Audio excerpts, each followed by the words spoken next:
J'ai découvert la technique de la dinanderie à l'école Olivier de Serres à Paris. Et tout de suite, ça a été un choc de découvrir ce matériau, cette mise en œuvre.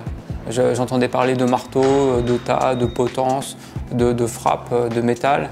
Et ça me paraissait fou d'imaginer qu'on puisse faire des formes lisses, tendues comme ça, simplement en utilisant des marteaux, en frappant comme ça la feuille de métal. Lors de mon passage de diplôme dans cette même école, j'ai rencontré Hervé Vallène et qui m'a proposé de travailler dans son atelier suite à mes études. Et ça m'a beaucoup aidé pour perfectionner ma technique, pour apprendre à faire des pièces, des grandes pièces. Ce que je trouve fascinant dans cette technique, c'est qu'elle permet de faire des formes, des courbes, des modelés.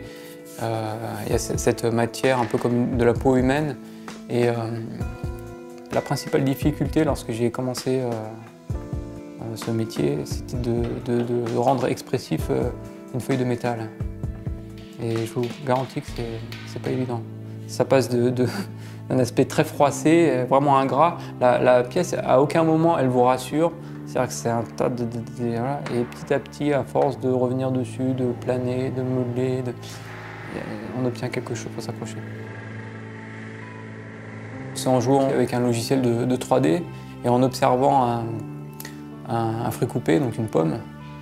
J'ai eu l'idée de cette pièce, l'infini. J'ai trouvé intéressant de reprendre donc, le dessin du motif de l'infini pour l'employer dans une pièce qui utilise des principes classiques de composition de pièces de dinanderie, à savoir les formes de révolution.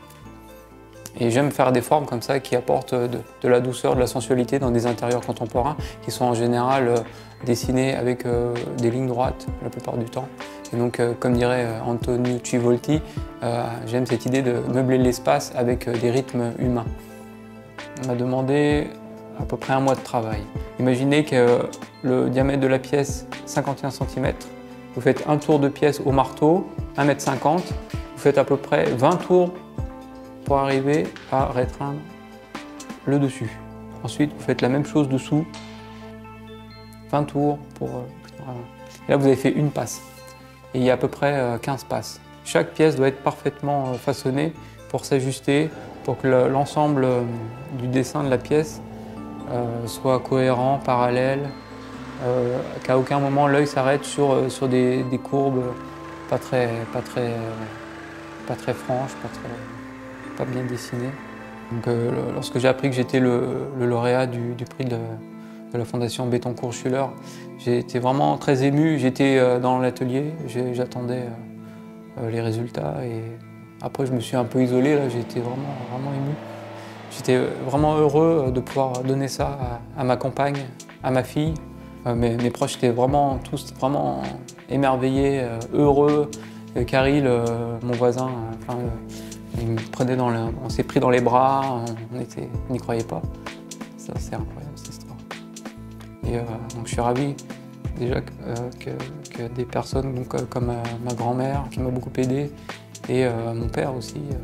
Donc, je suis vraiment très heureux de pouvoir leur apporter. Je suis vraiment très heureux de pouvoir leur apporter ça aujourd'hui. Je vais pouvoir engager les projets que j'ai depuis longtemps, faire des grandes pièces, des sculptures, des pièces de mobilier, des luminaires.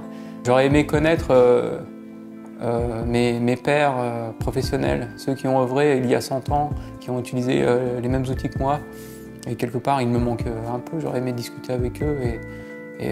Donc il y a eu une désaffection pour ce métier depuis quelques années. Avec ce prix, j'envisage l'avenir avec sérénité pour travailler davantage sur des projets personnels, pour former quelqu'un, transmettre mon savoir-faire et je l'espère donner envie à d'autres personnes de travailler cette technique qui permet de faire des œuvres d'exception.